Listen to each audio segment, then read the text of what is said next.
Alors, on reprend Bezrat Hashem, Zohar Chok l'Israël, Parashat Metzora, Yom Chamishi, jeudi. Alors, on a vu, si vous en souvenez, dans le Zohar d'hier de Metzora, de mercredi, que bien que la Torah ne donne pas d'explication ou de raison claire à propos de ce dommage, de cette plaie, qu'on pourrait dire comme ça, qui s'appelle la Metzora. On avait établi que l'une des raisons que le Zohar donnait, c'est effectivement que c'était lié Metzora, Motzi Shemra, celui qui fait sortir un mauvais nom. On avait déjà vu ça hier dans le Zohar de mercredi.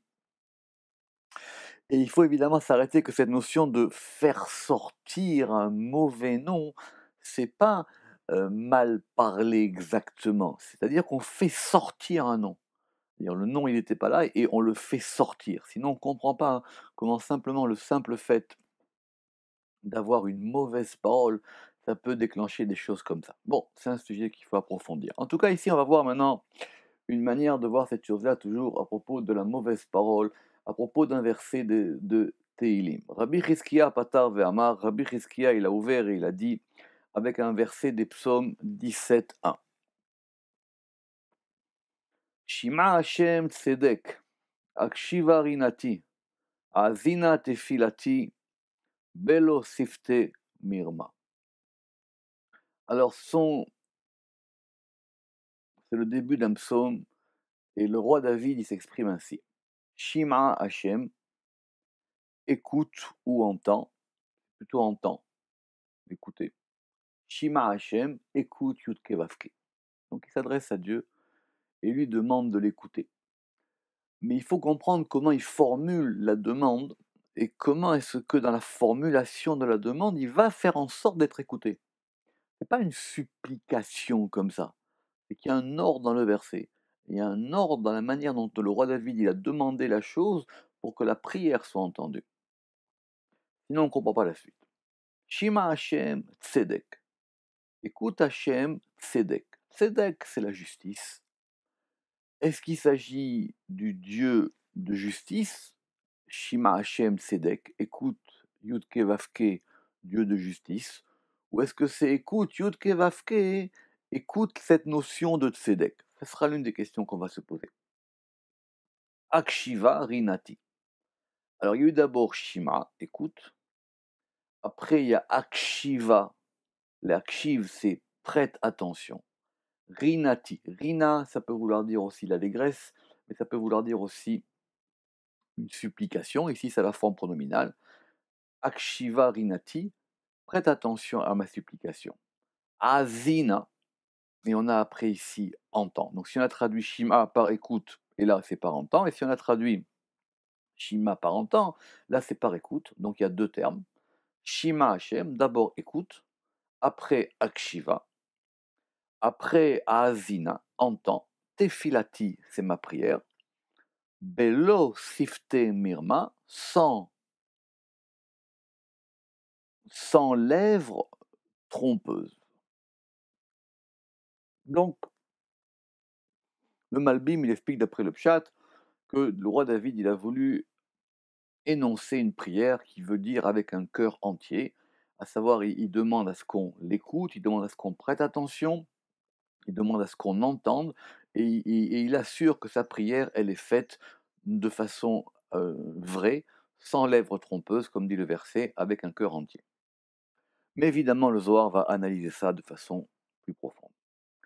Kama haviva knesset Israël kame kutsha berechu. Combien est-ce que l'assemblée d'Israël, elle est aimée devant le Saint béni soit-il?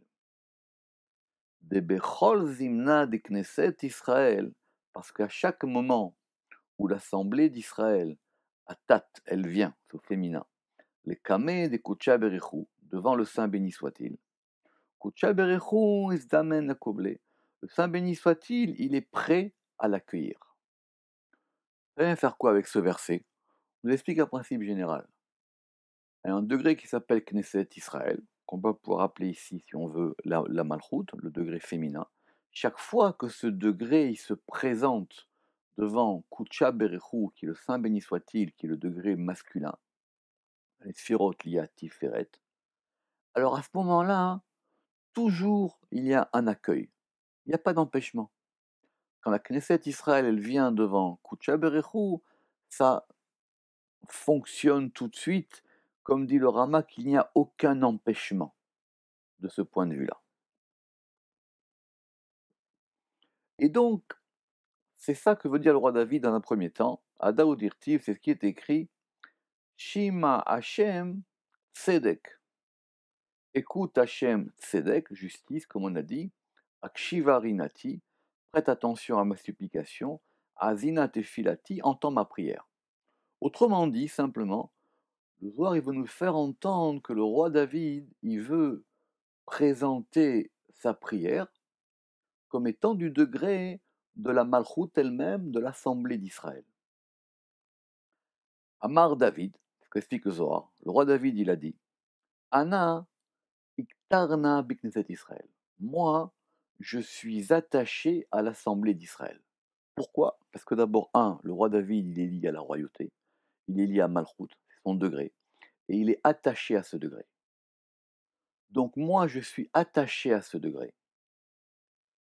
Kema dei ishtakahat lekamach, et comme elle se trouve devant toi, ananami achi ishtakahna, de même, moi aussi, je me trouve ainsi.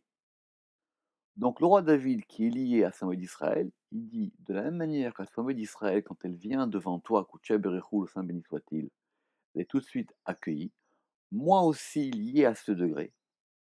Alors je me trouve dans le même face à face vis-à-vis de toi. Voilà pour comprendre le début de la prière du roi David. Ou Berin Kach, et c'est pour cela qu'il a dit Shima Hashem Tzedek. Écoute Hashem Tzedek. Pourquoi? Parce que ce degré de Tzedek, il est lié à la Malchut. Donc quand il dit Shima Hashem Tzedek, c'est écoute Hashem, la justice. Écoute ce degré de l'Assemblée d'Israël. C'est elle qui parle vers toi. Et c'est moi qui parle avec elle, ou à travers elle, ou ensemble avec elle vers toi. Ou le bâtard, et après, Akshivarinati azinate filati. Et après, il a dit, prête attention à ma supplication, entends ma prière. D'abord, il présente la malchoute, d'abord, il présente une généralité pour entendre la prière, et dans cette généralité, il fait entrer sa supplication propre, Akshiva rinati azinate filati, c'est-à-dire ma supplication, ma prière. Donc si tu écoutes l'Assemblée d'Israël et que ma prière elle est incluse dans ce degré de la royauté d'Israël, de la Malchoute, de la Knesset d'Israël, alors automatiquement, Kaviachol, tu vas l'écouter. Ça veut dire qu'une prière, pour qu'elle soit entendue, il faut qu'elle rentre dans une direction. Et la direction que le roi David il a choisie ici, et elle est valable pour le roi David, elle n'est pas forcément valable pour tout le monde. Bien que quand nous, on va réciter les psaumes, on va se mettre dans ce mouvement-là. Cette chose-là, elle est faite, cette prière, elle entre dans ce degré-là, qui fait que du coup, elle va être entendue. C'est ça qu'a voulu dire le roi David.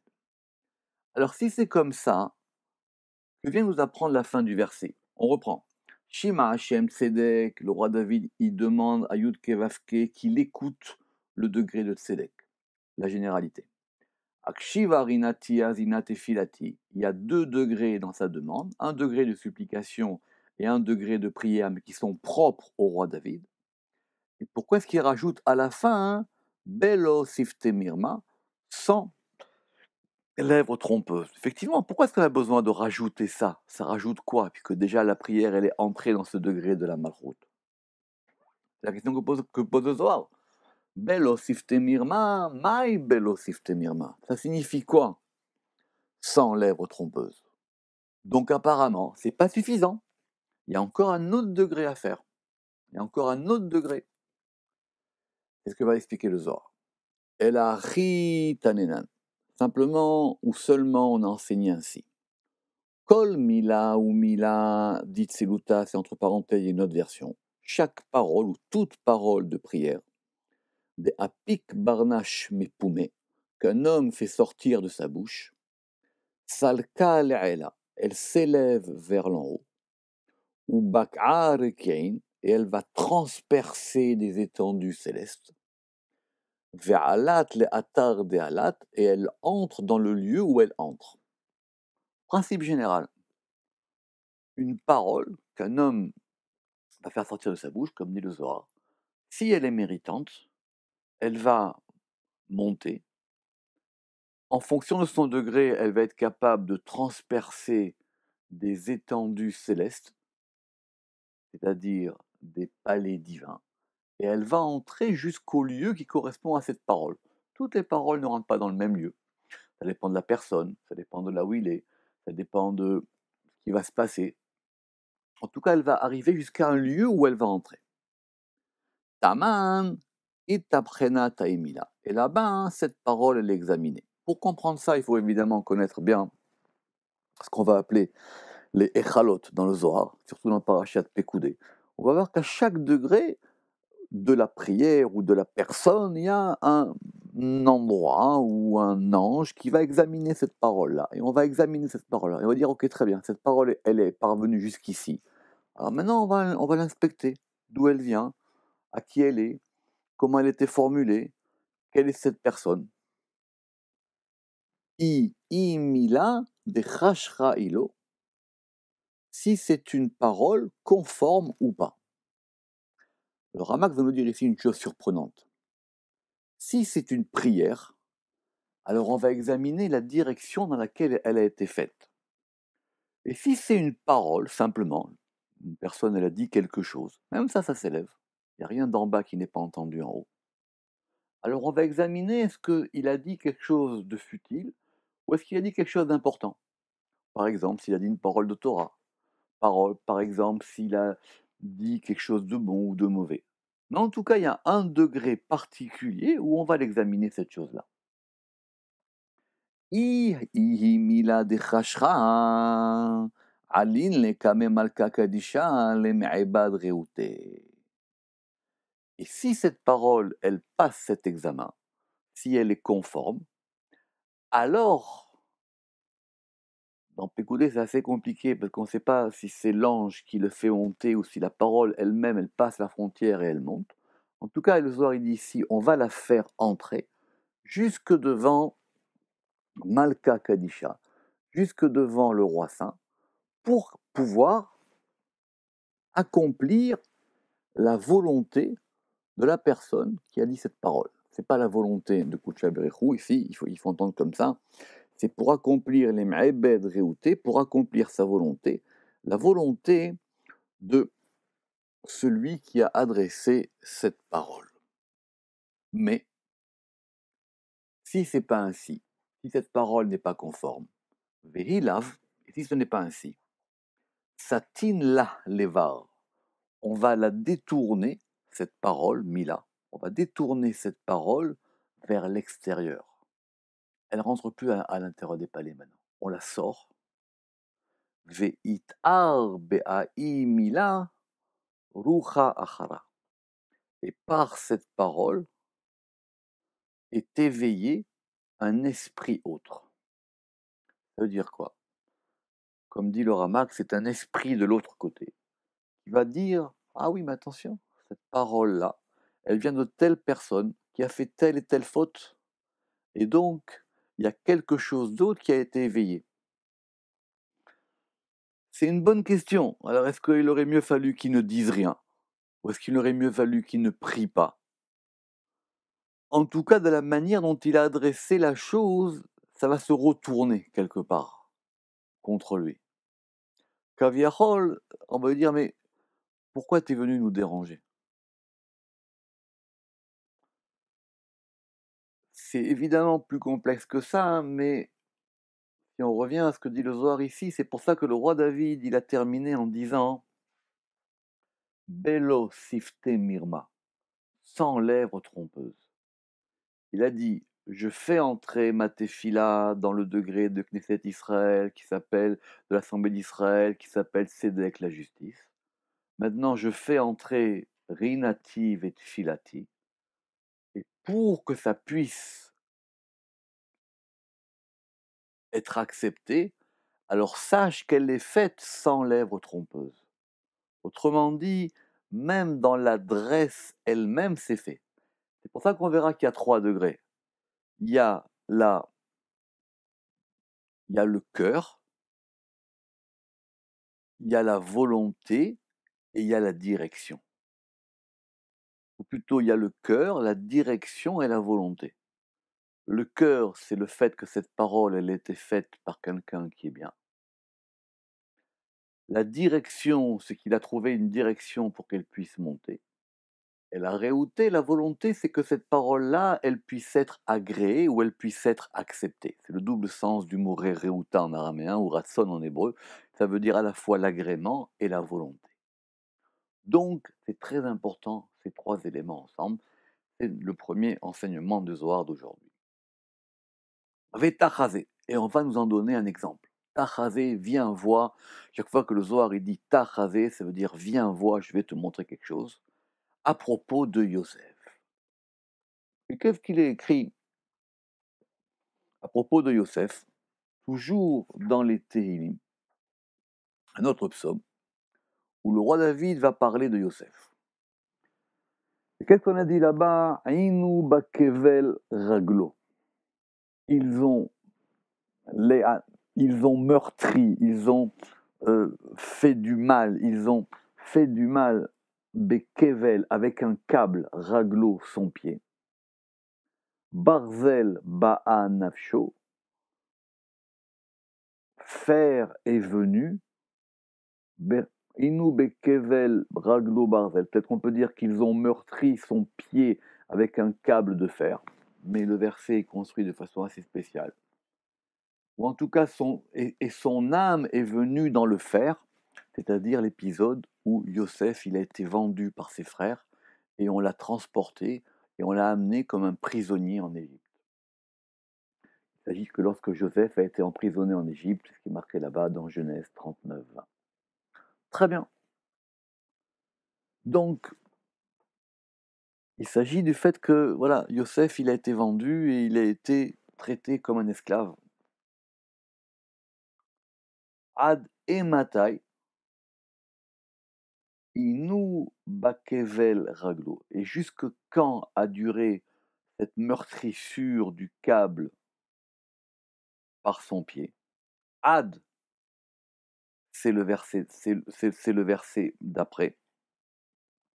Ad et bo devaro imrat Hashem serafateu.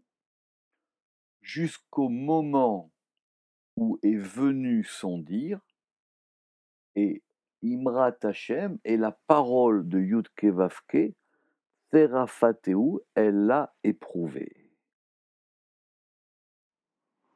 Donc Yosef, reprenons le pshat. Yosef, il était vendu par ses frères, il s'est retrouvé emprisonné, ligaturé par des câbles de fer, jusqu'à un moment où il y a eu une parole. Apparemment, est venu Adbo Devaro, est venue la parole de Yosef. Et après, on a Devaro, Devar de Yosef, et après, on a Imra, on a après la parole, le dire et la parole, si on, évidemment, Davar et Amira sont 2 mots différents, jusqu'à ce que la parole de Yudke Vavke l'a éprouvé. Alors, Zohar dit, mais c'est Adbo Devaro Deman, jusqu'au moment où est venu son dire. Le dire de qui? D'après le Pshat, on aurait pu dire jusqu'au moment où il y a eu une parole divine, et cette parole divine, elle a aidé Joseph en Égypte. C'est comme ça en tout cas que dit Rashi. Son dire, Devaro, c'est Kucha Berecho. Et là, Ad et bo Devaro de Yosef. Jusqu'au moment où est venu son dire, le dire de Yosef. Autrement dit, Devaro, ça s'applique à Yosef, et après on a Imrat Hashem, après on a la parole de Yud Keh Vav Keh. Et c'est quoi ce dire de Yosef? C'est sa prière. Jusqu'au moment où Joseph, il a prié, à cause de tout ce qui lui est arrivé en Égypte. A priori, avant même qu'il arrive chez Poutifar. Et Ve'iprin Aimila, et cette parole, elle a été examinée. Autrement dit, comme dans ce qu'on vient d'apprendre à propos du roi David, la parole de Yosef aussi, elle a été examinée. Et on a examiné cette parole, à savoir d'où elle venait, par qui, comment elle était formulée, dans quelle direction. Comme dit le Ramak, cette parole, Ve'idbechin Aimila, et cette parole a été examinée pour déterminer si sa prière est recevable. À Daoud Irtiv, et c'est ce qui est écrit, Imrat Hashem Tserafateu, la parole de Yud Keh Vav Keh l'a éprouvé. Alors ici, on a traduit Tserafateu par l'a éprouvé. C'est ce que donne le Sanders éternel d'ailleurs comme traduction, mais si on examine mieux le terme, ça vient de Tsoref. Le Tsoref, c'est celui qui purifie, c'est l'orfèvre, c'est celui qui va fondre les métaux pour les purifier. Autrement dit, la parole de Yud Keh Vav Keh a purifié la parole de Yosef. D'ailleurs, c'est de là que viendra le mot tsirouf. Le tsirouf, c'est le fait de faire fondre. On fait fondre un mot, comme on fait des fontes d'ailleurs, on fait fondre un mot pour en faire d'autres mots. C'est pas qu'on le permute, ça veut rien dire. À chaque fois, on prend ce mot, on le met dans le creuset et on fait sortir un autre mot avec les mêmes éléments, avec les mêmes lettres. Imrat Hashem Sarafateu. Autrement dit, il y a une parole. Cette parole de Yosef qui a été faite dans les conditions qu'on nous a expliquées à propos du roi David. Alors cette parole, Yud Keh Vav Keh, il a éprouvé cette parole, il l'a purifiée. Eden, et c'est le verset d'après dans les psaumes, Shalach Melech Vayatirehu, Moshel Amim Vaiftachehu, le roi a envoyé et l'a relâché, le souverain des peuples, et il l'a libéré. Donc le roi, c'est le roi du monde, c'est Koucha Berechou. Il a envoyé et il a libéré, autrement dit, il a libéré ses entraves. Moshel Amim, le souverain des peuples, c'est Pharaon qui a libéré Yosef, Vaïftachéou, et il l'a libéré. Donc apparemment ici, il s'agit plus du moment où Yosef il a été mis en prison après l'épisode avec Poutifar, et pas avant. C'est pas évident de comprendre, mais après on peut dire que cet élément des psaumes, il s'adresse plus au moment de la prière de Yosef lorsqu'il était en prison. Effectivement. Donc il y a une détresse de Yosef, et on peut comprendre maintenant que même le psaume du roi David, au départ, il parle aussi de ça, d'une supplication. Et Yosef, il a été capable d'organiser cette prière-là, et cette prière-là, on l'a examinée, parce qu'elle avait été faite aussi sans parole trompeuse, et c'est ça qui a permis que Yosef soit libéré, et que Pharaon le nomme à la tête de l'Égypte. D'où l'importance de cette notion de la parole quand elle est bien faite comme il se doit, qu'on ait tous des paroles ainsi. Baruch Adonai Le'olam, Amen ve Amen.